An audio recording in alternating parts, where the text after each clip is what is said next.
Hello everyone. In the last lecture, we discussed the overview of the glycolysis and importance of the phosphorylated intermediate. In this lecture, we will cover all the reactions of glycolysis in detail and regulatory pathway of the glycolysis and fate of pyruvate that is formed at the end of glycolysis. Preparatory phase of glycolysis. Now we will discuss the preparatory phase of the glycolysis. In the preparatory phase of glycolysis, two molecules of ATP are invested. जैसे कि हमने starting में ही देखा था, two molecules ATP के invest होंगे. वो कहाँ पे? एक तो फर्स्ट रिएक्शन में जब ग्लूकोज से ग्लूकोज 6 फॉस्फेट बनेगा और एक फ्रुक्टोज 6 फॉस्फेट से फ्रुक्टोज 1,6 बिस फॉस्फेट बनेगा. तो वहां पे दो एटीपी की मॉलिक्यूल्स यूज होंगे और हेक्सोज जो चेन है वो 2 ट्राइयोज फॉस्फेट में कन्वर्ट हो जाएगी.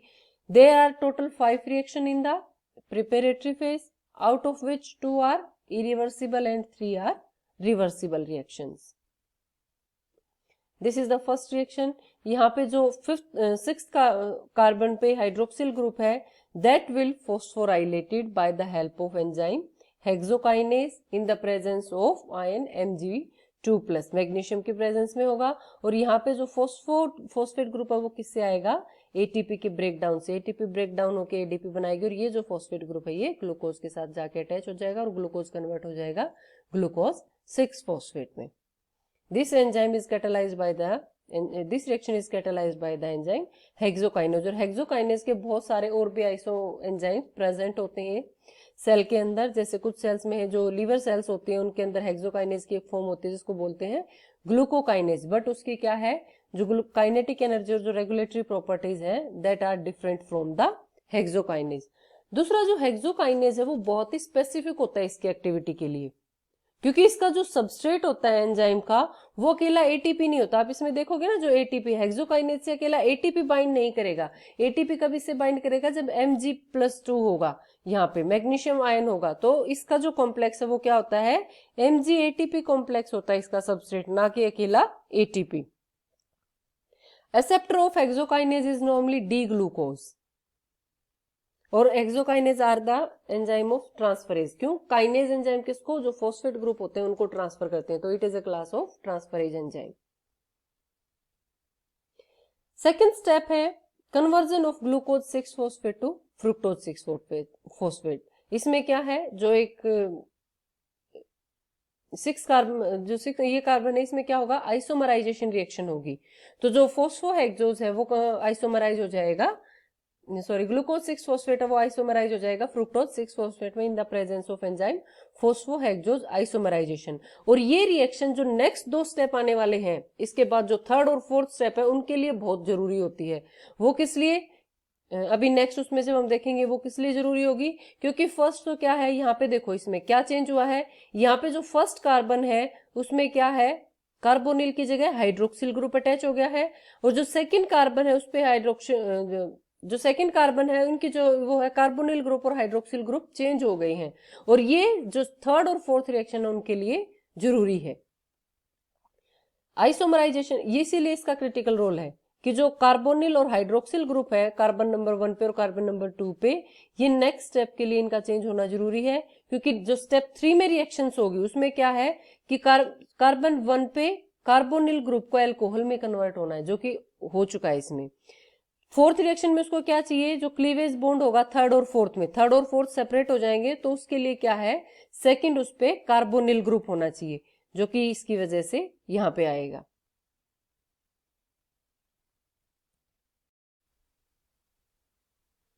After that third step is phosphorylation of fructose 6 phosphate to fructose 1,6 phosphate.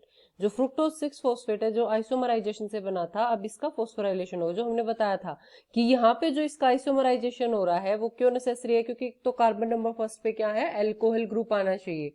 तो वो इसके लिए नेसेसरी. क्यों? यहाँ पे देखो जो कार्बन नंबर फर्स्ट पे यहाँ पे एल्कोहल ग्रुप आया था, ये इसमें देखो आइसोमराइजेशन में क्या है, यहाँ पे हाइड्रोजन ग्रुप था, कार्बोनिल ग्रुप था, और ये किसमें? हाइड्रोक्सिल ग्रुप आया था, यहाँ पे अल्कोहल ग्रुप आया था. तो उसकी वजह से ये यहाँ पे आना जरूरी था क्योंकि इसमें फॉस्फोराइलेशन होगा इसी पे. तो ये देखो यहाँ पे इस ग्रुप को निकाल के क्या है? फॉस्फेट ग्रुप अटैच होगा, जो कि कहां से आया? फॉस्फेट ग्रुप एटीपी से.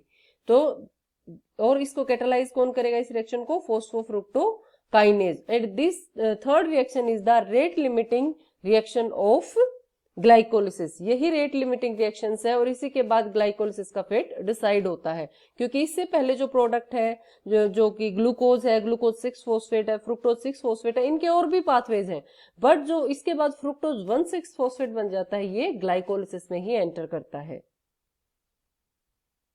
So it is also called committed step. क्यों रेट लिमिटिंग स्टेप किसलिए बोलते हैं? यही डिसाइड करता है इसका जो पाथवे, इसको phosphofructokinase is also a regulatory enzyme. It is the committed pathway to glycolytic, कि यहां तक अगर ये फ्रुक्टोज 1,6 फॉस्फेट बन गया तो इट मीन्स क्या है? ग्लाइकोलिसिस होगी, क्योंकि इससे पहले जो प्रोडक्ट बने उनके और भी फेट है, और भी पाथवेज हैं। Enzyme phosphofructokinase 1 is different from the phosphofructokinase 2। क्यों? जो फॉस्फोफ्रुक्टोकाइनेज 1 है वो किस में कन्वर्ट कर रहा है उसको? फ्रुक्टोज 6 फॉस्फेट को फ्रुक्टोज 1,6 फॉस्फेट बिस फॉस्फेट में। और जो फॉस्फोफ्रुक्टोज 2 है वो क्या करता है? फ्रुक्टोज 6 फॉस्फेट को कन्वर्ट करता है 2,6 बिस फॉस्फेट में। तो it is a different enzyme from PFK2।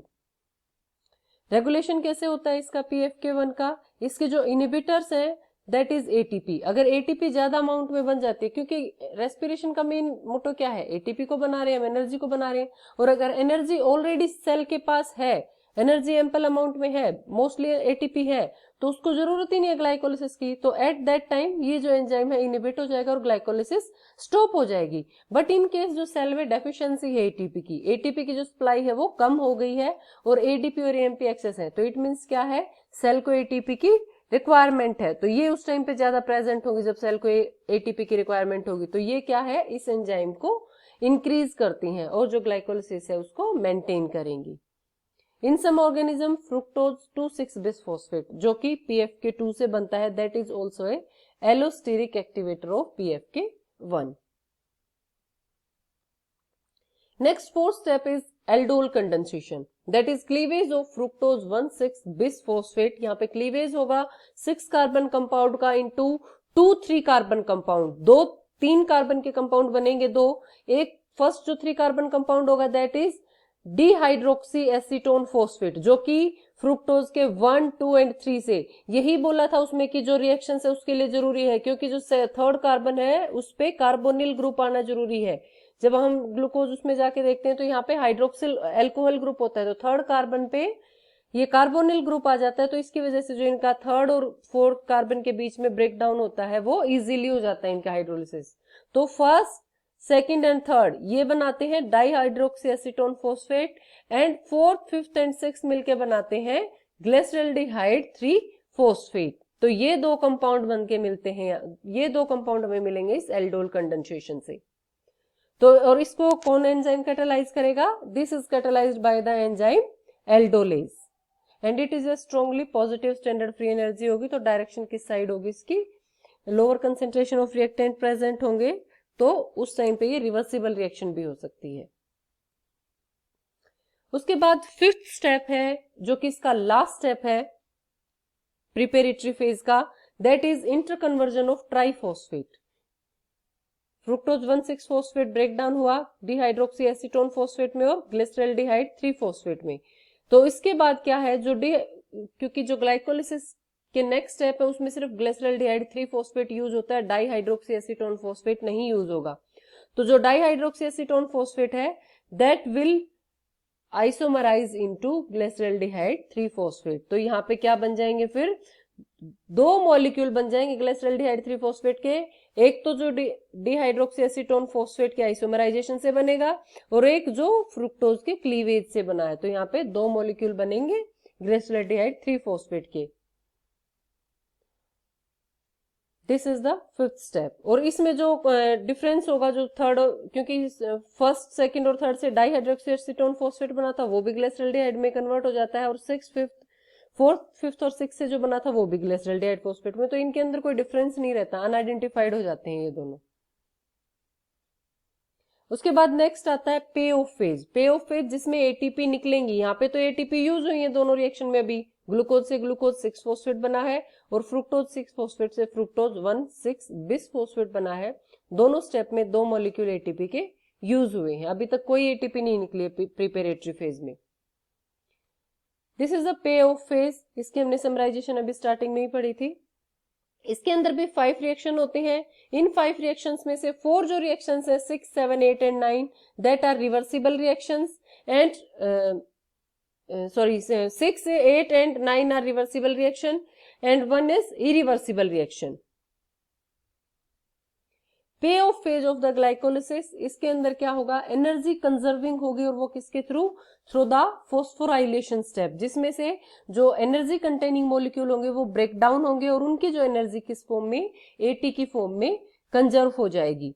तो यहाँ पे एक ग्लूकोज के मॉलिक्यूल से 2 ग्लिसरल्डिहाइड मॉलिक्यूल बने, तो इट मीन्स क्या है, एक प्रिपेरेटरी फेज से 2 पे ऑफ फेज की साइकिल चलेगी।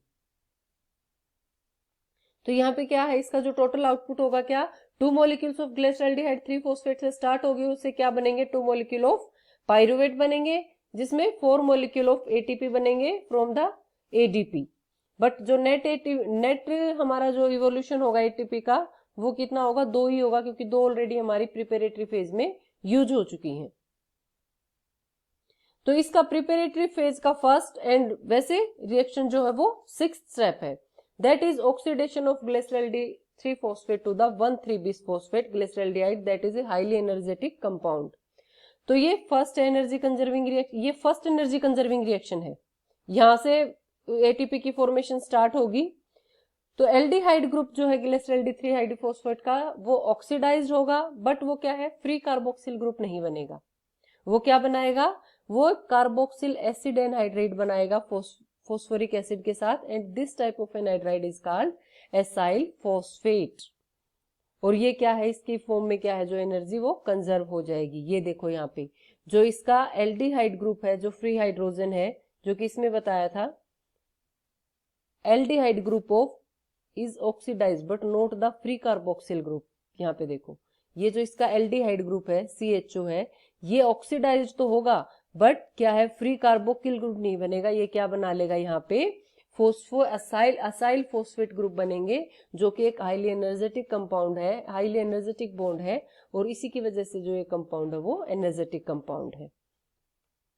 And this reaction is catalysed by the enzyme glyceraldehyde 3 phosphate dehydrogenase. यहाँ पे जो हाइड्रोजन्स निकलेंगे उनको क्या कौन लेगा, NADP+ का रिडक्शन होगा उससे, और फॉर्मेशन होगी NADH की, जिसका फर्दर आगे जाके इलेक्ट्रॉन ट्रांसपोर्ट चेन में जाके ऑक्सीडेशन होगा और इससे ATP की फॉर्मेशन होगी। रिडक्शन ऑफ NAD, ये भी एक एंजाइमेटिक ट्रांसफर रिएक्शन है, जो हाइड्रोजन निकले वहां से ये रिडक्शन हो गया, जो ऑलरेडी हम डिस्कस कर चुके हैं। अदर जो हाइड्रोजन एटम है सबस्ट्रेट मॉलिक्यूल के, वो सॉल्यूशन में रिलीज हो जाएंगे और हाइड्रोजन आयन कंसंट्रेशन को मेंटेन करेंगे। बट ये क्या है कि जो ग्लाइकोलिसिस को चलने के लिए NADP+ की भी रिक्वायरमेंट होती है, तो NADP+ सेल को चाहिए। अगर ये फिनिश हो गया तो इसका मतलब क्या है, ये रिएक्शन नहीं होगी। तो इसलिए क्या है, इसका NADH का ऑक्सीडेशन ATP में होना लगातार होता रहना चाहिए to maintain the glycolysis. Glycolysis तभी होगी जब NAD+ मिलेगा इसको, और NAD+ किससे मिलेगा, जब NADH का ऑक्सीडेशन होगा।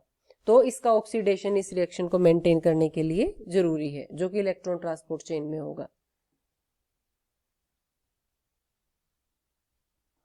उसके बाद 7th स्टेप है phosphoryl transfer from 1,3-bisphosphate to ADP।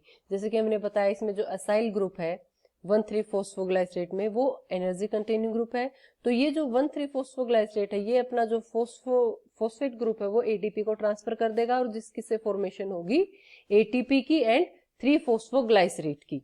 तो ये जो ATP है, यहाँ पे एक ATP की फॉर्मेशन होगी और 3-फॉस्फोग्लाइसरेट बनेंगे, और इसको हम बोलेंगे substrate level phosphorylation. Substrate level phosphorylation क्यों बोलेंगे, क्योंकि यहाँ पे जो फॉस्फेट ग्रुप आया है वो किससे आया है, सबस्ट्रेट से आया है, और उससे ATP की सिंथेसिस हुई है। That's why it is known as substrate level phosphorylation, की जो फोस्फोराइलेशन हुआ सबस्ट्रेट की वजह से हुआ है।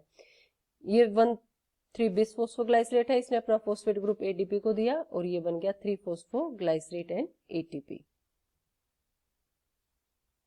8th step is conversion of 3-phosphoglycerate to 2-phosphoglycerate। इसमें शिफ्टिंग होगी, जो यहाँ पे 3 कार्बन पे जो फॉस्फेट ग्रुप प्रेजेंट है वो 2 कार्बन पे होगा with the help of म्यूटेज enzyme.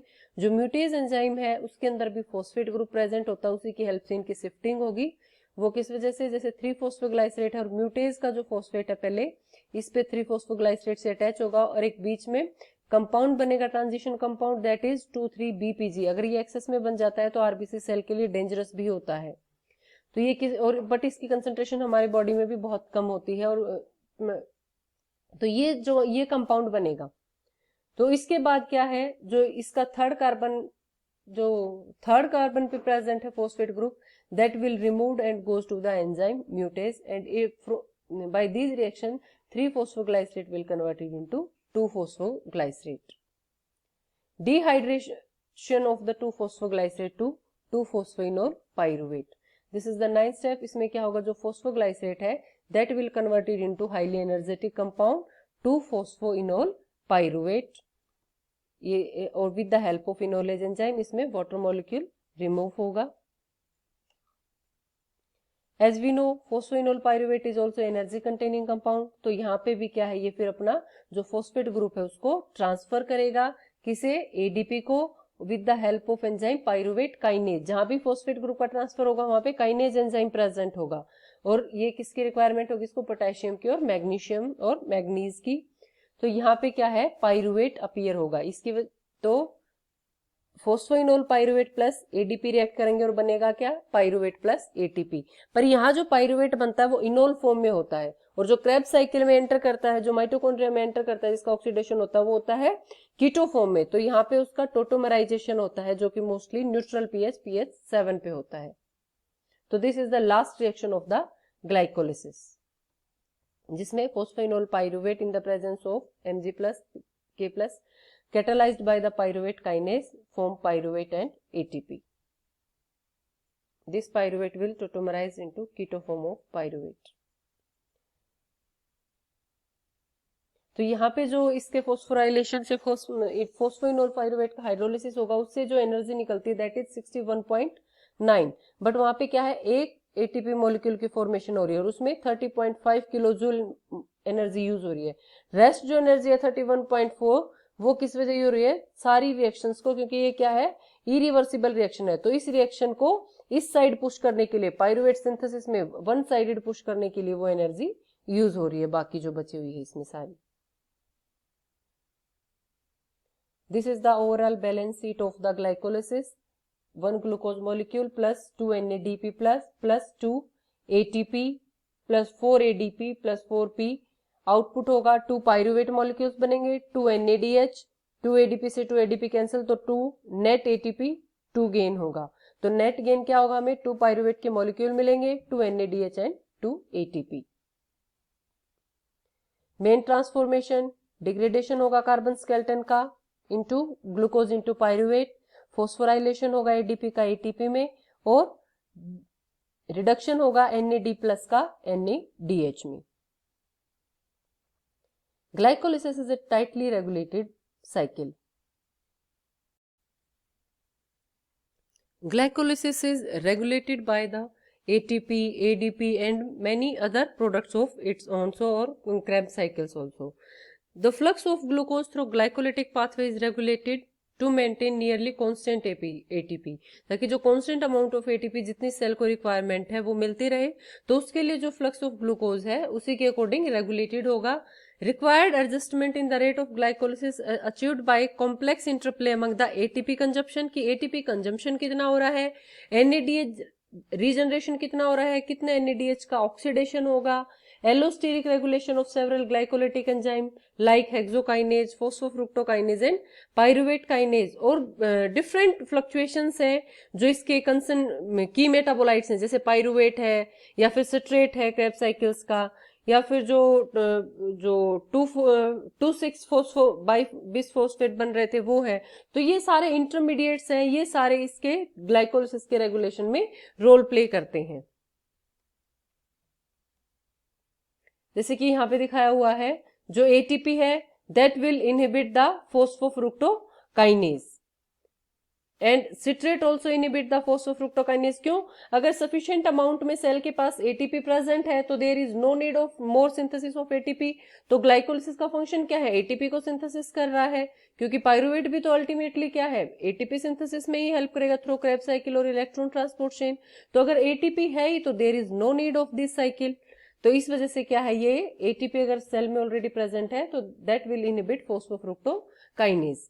Citrate भी क्या है? क्रेब्स साइकिल के थ्रू बन रहा है और वो भी क्या? ग्लाइकोलिसिस के जो प्रोडक्ट्स है उन्हीं से बनेगा। If citrate is also there then there is no need of this pre product या पायरुवेट है उसकी कोई जरूरत नहीं है, क्योंकि सिट्रेट ऑलरेडी क्रेब्स साइकिल को रन करने के लिए वहां पे प्रेजेंट है। That's why citrate is also inhibit the phosphofructokinase. Next है NADH। NADH inhibit pyruvate dehydrogenase enzyme, क्योंकि अगर वहां पे डिहाइड्रोजिनेशन में क्या होगा? NAD प्लस से कन्वर्ट होगा NADH। बट अगर NADH यहाँ पे सफिशिएंट अमाउंट में प्रेजेंट है then there is no need of conversion, और अगर NADH मोर अमाउंट में प्रेजेंट है तो then may be there is deficiency of NAD plus. तो अगर सबस्ट्रेट ही प्रेजेंट नहीं है तो एंजाइम किस पे एक्ट करेगा? तो that's why more amount of NADH inhibits pyruvate dehydrogenase. In case अगर एटीपी नहीं है सेल के पास, तो एटीपी नहीं है तो उस टाइम क्या ज्यादा होगा? ADP। तो एडीपी ज्यादा है सेल में, तो इस मीन्स क्या है कि सेल में एटीपी की डेफिशिएंसी है, सेल को रिक्वायरमेंट है एनर्जी की। तो सेल को रिक्वायरमेंट है तो इट मीन्स वो किससे पूरी होगी? ग्लाइकोलिसिस से। तो then this ADP activates phosphofructokinase and glycolysis runs. तो in this way glycolysis is a regulatory pathway that is regulated by various metabolic intermediates or many other compounds. Summary of glycolysis. Glycolysis is a near universal pathway by which glucose molecule is oxidized to two molecules of pyruvate with energy conserved as ATP and NADH. All the 10 glycolytic enzymes are in cytosol। सभी जो enzyme है glycolysis के लिए वो 10 के 10 cytosol में ही present होंगे, इसलिए जो ग्लाइकोलिसिस है वो साइटोप्लाज्म में साइटोसोल में होगी। और इसके जो 10 इंटरमीडिएट्स कंपाउंड्स है ऑल आर फॉस्फोराइलेटेड, चाहे वो 3 कार्बन कंपाउंड है चाहे वो 6 कार्बन कंपाउंड है, छोड़ के ग्लूकोज और पायरुवेट को। In preparatory phase of glycolysis ATP is invested, जिसकी वजह से जो ग्लूकोज है ग्लूकोज 6 फॉस्फेट में, फ्रुक्टोज 1,6 फॉस्फेट में कन्वर्ट होगा। और जो बॉन्ड है, bond between carbon 3 and carbon 4 is then broken, जिसकी वजह से जो 3 कार्बन कंपाउंड्स है या हेक्सोज से ट्राइओज फॉस्फेट बनेंगे। इन पेओफेज में क्या होगा? 2 मॉलिक्यूल्स ऑफ क्योंकि प्रीपेरेटरी फेज का जो एंड प्रोडक्ट था वो क्या था? ग्लिसरॉल्डिहाइड 3 फॉस्फेट के 2 मॉलिक्यूल। तो ये जो 2 मॉलिक्यूल है ग्लिसरॉल्डिहाइड 3 फॉस्फेट के, that will get converted into 2 molecules of pyruvate, और बदले में निकलेगा क्या? 1 NADH एंड 2 ATP पर ट्राइओज फॉस्फेट। एक ट्राइओज फॉस्फेट में क्या निकलेगा? एक NADH और 2 ATP, और यहाँ तो 2 मॉलिक्यूल हो रहे हैं तो क्या निकलेंगे प्रीपेरेटरी फेज में? 2 NADH मॉलिक्यूल एंड 4 ATP, और नेट क्या हो जाएगा हमारा? 2 NADH एंड 2 ATP, क्योंकि 2 ATP ऑलरेडी हम प्रिपेरेटरी फेज में यूज कर चुके हैं। तो this is overall reaction of the glycolysis. Glucose plus 2 NAD plus 2 ADP plus 2 inorganic phosphate give rise to 2 pyruvate plus 2 NADH plus 2 H plus ions, 2 ATP and 2 molecules of water. So glycolysis is a tightly regulated and coordination with other energy yielding pathways to assure the supply of ATP.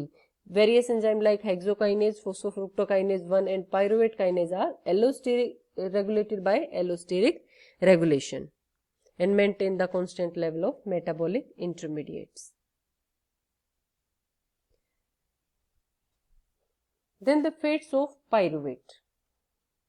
Pyruvate की जो formation होती है, जो glycolysis के through जो pyruvate बनेगा उसके different fate है डिपेंडेंट अपॉन द प्रेजेंस और एब्सेंस ऑफ ऑक्सीजन। अगर वहां पे ऑक्सीजन प्रेजेंट है then it will go to the Krebs cycle by oxidation to acetyl coenzyme A.